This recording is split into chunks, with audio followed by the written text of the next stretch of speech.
'Bakasura restaurant' ఇది ఒక చిన్న సినిమా. ఈ సినిమాలో కమెడియన్స్ 'ప్రవీణ్' గారు అండ్ 'వైవా హర్ష' గారు ప్రధాన పాత్రలు పోషించారు. ఒక సినిమాలో ఆర్టిస్టు ఫుల్ లెంగ్త్ రోల్ చేశాడా? లేకపోతే ఒక చిన్న క్యామియో చేశాడా? అన్నది ఇంపార్టెంట్ కాదు. ఆ క్యారెక్టర్ యొక్క ఇంపాక్ట్ ఆ సినిమాపై ఎంత ఉంది అన్నదే ఇంపార్టెంట్. కమెడియన్ 'ప్రవీణ్' గారిది ఈ సినిమాలో ఫుల్ లెంగ్త్ రోల్. ఒక రకంగా చెప్పాలంటే హీరో లాంటిది. But not at all impactful. అసలు ఇంపాక్టే ఉండదు. బట్ 'వైవా హర్ష' గారు ఈ సినిమాలో హార్డ్‌లీ ఒక 20 మినిట్స్ ఉంటారంతే. కానీ ఆయన యొక్క ఇంపాక్ట్ ఈ సినిమాపై చాలా ఉంది. ఇక్కడ బాధాకరమైన విషయం ఏమిటంటే 'వైవా హర్ష' యొక్క ఆ 20 మినిట్స్ పోర్షన్‌ని తప్పిస్తే మిగతా సినిమా అంతా కూడా చాలా బ్యాడ్‌గా ఉంది. ఈ సినిమా బ్యాడ్ ప్రొడక్ట్‌గా బయటికి రావడానికి ప్రధాన కారణం డైరెక్టర్ ఎస్‌జే శివ. మన ఫిల్మ్ ఇండస్ట్రీలో ఓన్లీ 5-10% మాత్రమే సక్సెస్ రేషియో ఉంటుంది. మోర్ దెన్ 90% సినిమాలు పోవడానికి కారణం టాలెంట్ లేని వాళ్ళు డైరెక్టర్స్ అవ్వడం వల్లే. అలా టాలెంట్ లేకపోయినా డైరెక్టర్ అయిపోయిన వారిలో ఈ సినిమా డైరెక్టర్ కూడా ఉంటాడు. యాక్చువల్‌గా చెప్పాలంటే 'వైవా హర్ష' గారి 20 మినిట్స్ పోర్షన్ సినిమాలో చాలా బాగా వర్కౌట్ అయింది. ఆయన క్యారెక్టర్ మీద బాగా సింపతి వస్తుంది. దానికి కారణం డైరెక్టర్ కాదు, 'వైవా హర్ష' గారి యొక్క యాక్టింగ్ స్కిల్స్. నేను ఎందుకని ఈ మాట చెప్తున్నాను అంటే సినిమాలో 'వైవా హర్ష' గారిని తప్పిస్తే మిగిలిన యాక్టర్స్ అందరూ ఇంక్లూడింగ్ 'ప్రవీణ్' గారితో సహా డెడ్ పర్ఫార్మెన్స్లు చాలా బ్యాడ్గా ఉంటాయి. డైరెక్టర్లో క్లియర్ కట్ లోభత్వం కనిపిస్తుంది. ఏదో రాసుకుని ఏదో తీసారు. డైరెక్టర్కి పెద్దగా టాలెంట్ లేకపోవడం వల్ల ఏది బాగుంటుంది అనిపిస్తే అది రాసుకుని తీసాడు. ఫర్ ఎగ్జాంపుల్ ఫ్రెండ్స్ గ్రూప్తో ఒక సాంగ్ గోవాలో నడుస్తుంటుంది. ఇక్కడ ఈ గ్రూప్లో ఒక అమ్మాయి ఉంటే బాగుంటుంది, కలర్ఫుల్గా ఉంటుంది అని అనుకుని అప్పటికప్పుడు అసలు అప్పటి వరకు లేని హీరోయిన్ క్యారెక్టర్ని తీసుకొచ్చి ఆ సాంగ్లో పెట్టేశారు. అంతే. దెయ్యం భోజనం చేయాలి. ఎలా చేస్తే బాగుంటుంది? నేల మీద ఫ్లోర్ మీద వేసుకుని ఎడం చేత్తో చిరాగ్గా తింటే వైల్డ్గా ఉంటుంది. అలా పెట్టేద్దాం. ఇక్కడ దెయ్యం ఎవరు? 'వైవా హర్ష'. హర్ష ఎందుకని ఎడం చేత్తో చిరాగ్గా తింటూ ఉంటాడు అనడానికి సరైన రీజనింగ్ లేదు.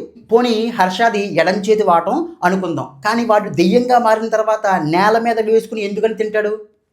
మళ్ళీ నేను డైరెక్టర్ని అర్థం చేసుకుంటాను. వాడు దెయ్యం కాబట్టి నేల మీదే తింటాడు అని. పోనీ దాన్ని కంటిన్యూ చేశారా? లేదు. ఎప్పటి వరకు అయితే దెయ్యం ఎవరో తెలియనంత వరకు కూడా ఆ దెయ్యం వచ్చి అలా నేల మీద తింటూ ఉంటుంది. కానీ ఈ దెయ్యం 'వైవా హర్ష' అని తెలిసిన తర్వాత నుంచి వాడు ఎప్పుడు నేల మీద తిండు. ప్లేట్ల మీదో లేకపోతే ఆకుల మీదో తింటూ ఉంటాడు. ఇవన్నీ ఏంటంటే నేను ఒక ఎగ్జాంపుల్గా చెప్తున్నాను. సినిమాలో ఏది ఎక్కడ పెడితే బాగుంటుంది అని అనిపిస్తే అది పెట్టుకుంటూ పోయారు అంతే. బాధాకరమైన విషయం ఏమిటంటే వీళ్ళు కథ లేకుండా సినిమా తీయలేదు. కథ రాసుకున్నారు విత్ లాజిక్స్, మంచిగా బౌండ్ స్క్రిప్ట్ రాసుకున్నారు. కానీ ఆ స్క్రిప్ట్ని టూ కన్వీనియంట్గా రాసేసుకున్నారు. అది తప్పయింది. టూ కన్వీనియంట్ రైటింగ్, దానికి ఒక బ్యాడ్ డైరెక్టర్ తోడవడంతో ఈ సినిమా మిస్ఫైర్ అయింది. ఈ సినిమా టెక్నికల్గా కూడా చాలా బ్యాడ్గా ఉంది.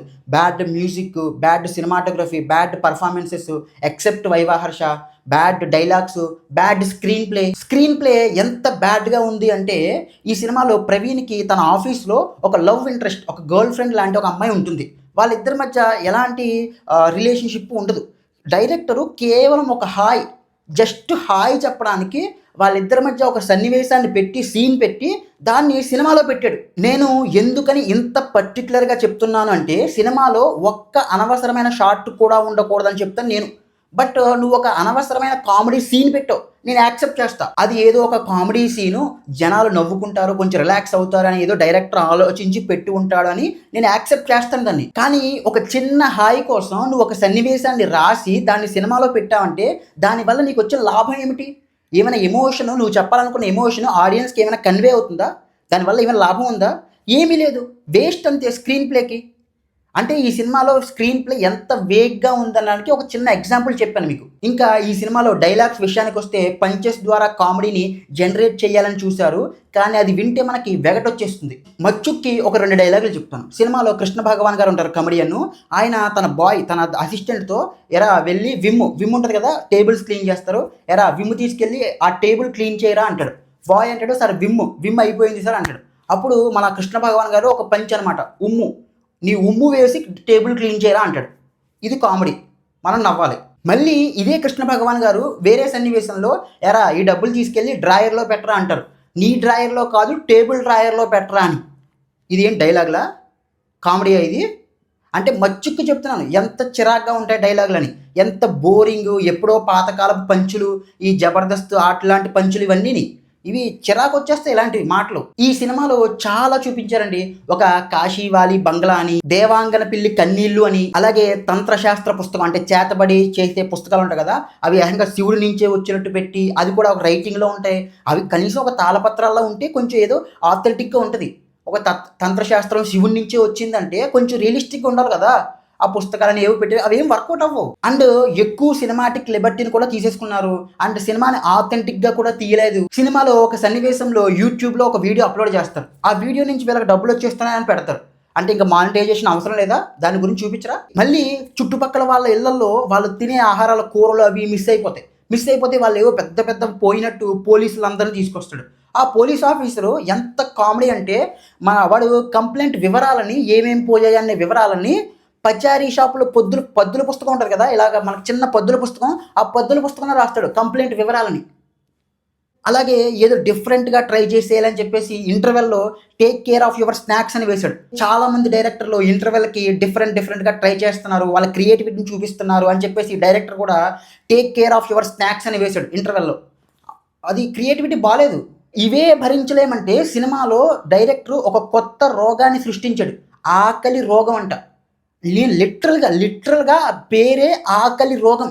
అంటే ఎంత తిన్నా సరే ఆకలి వేస్తూనే ఉంటుందంట వైవా హర్షకి. అది ఆకలి రోగం. స్టూపిడిటీ అండి, స్టూపిడిటీ. చాలా చాలా చెత్త ఉంటుంది సినిమాలో. బోరింగ్ సొల్లు కబుర్లన్నీ ఉంటాయి, సొల్లు సీన్లు ఉంటాయి. ఈ సినిమాలో నాకు కొన్ని నచ్చినవి కూడా ఉన్నాయి, మరీ కాదు కొంతవరకు నచ్చాయి. అవి చిన్న చిన్న గ్రాఫిక్ వర్క్, యానిమేషన్స్ ఉంటాయి, అవి బాగున్నాయి. సినిమాలో బ్యాచిలర్స్ లైఫ్ని చాలా రియలిస్టిక్గా చూపించారు. అంటే రైస్ కుక్కర్లో రైస్ పెట్టుకునేది, లేకపోతే అందరూ కలిసి రూమ్మేట్స్ అందరూ కలిసి ఒకే రూమ్లో పరుపుల మీద పడుకోవడం, రియల్ లైఫ్లో ఇలాగే ఉంటుందని భావన కలిగింది. మళ్ళీ సినిమాలో ఒక సన్నివేశంలో కమెడియన్ ప్రవీణ్ ఒక నిమ్మకాయ ఉంటుంది, ఆ నిమ్మకాయలో దెయ్యం ఉంటుంది. ఆ నిమ్మకాయని తీసుకుని వెళ్ళి తన బండి మీద దూరంగా పడేస్తాడు. కానీ మళ్ళీ ఆ నిమ్మకాయ బండి మీదకి వచ్చేసి బండి సీట్ మీద కూర్చుని తిరిగి ఇంటికి వచ్చేస్తుంది. ఆ సీన్ చాలా బాగుంది. వీళ్ళు ఇలా కాదు అని చెప్పి ఆ నిమ్మకాయని దూరంగా పడేస్తారు. ఆ నిమ్మకాయ వెళ్ళి ఒక శవం మీద పడుతుంది. ఆ శవం లేచి వచ్చేసి భోజనం చేసేసి చిరాగ్గాని మళ్ళీ వెళ్ళి పాడి మీద పడుకుని చచ్చిపోతుంది.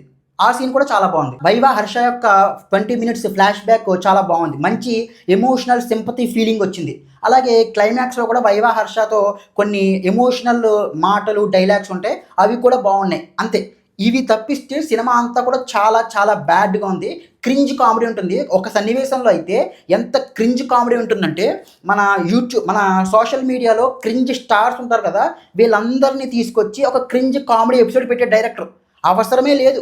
అంటే ఇక్కడ కామెడీ పెడితే బాగుంటుంది, ఇలా పెడితే హిట్ అయ్యింది, అప్పుడెప్పుడో సినిమాలు మారుతి గారి సినిమాలు హిట్ అయ్యాయి అని తీసుకొచ్చి పెట్టాడు. అవి ఎంత చిరాగ్గా ఉంటాయో అంత చిరాగ్గా ఉంటాయి. ఫైనల్ వర్డ్ ఏంటంటే వైవా హర్ష గారి యొక్క 20 minutes ఫ్లాష్ బ్యాక్ పోర్షన్ తప్పిస్తే సినిమా అంతా కూడా మ్యాక్సిమం చాలా బ్యాడ్గా ఉంది. డైరెక్టర్ తనకు వచ్చిన అవకాశాన్ని సద్వినియోగపరుచుకోలేకపోయాడు. ఇది ఒక ఫెయిల్డ్ సినిమా. ఇప్పుడు చిన్న సినిమాల్లో తెలుగు ఫిలిం ఇండస్ట్రీలో సినిమా చాలా బాగుంది అంటేనే ఆడియన్స్ థియేటర్కి వచ్చి సినిమాను చూస్తున్నారు. లేకపోతే పర్లేదు యావరేజ్గా ఉంది అన్నా సరే సినిమాను చూడట్లేదు. అలాంటి సమయాల్లో డైరెక్టర్ ఇంత బ్యాడ్గా సినిమాని తీస్తే సినిమా ఆడదు. ఇది కంప్లీట్ బ్యాడ్ ఫిల్ము, బాలే సినిమా. That's it. జై హింద్.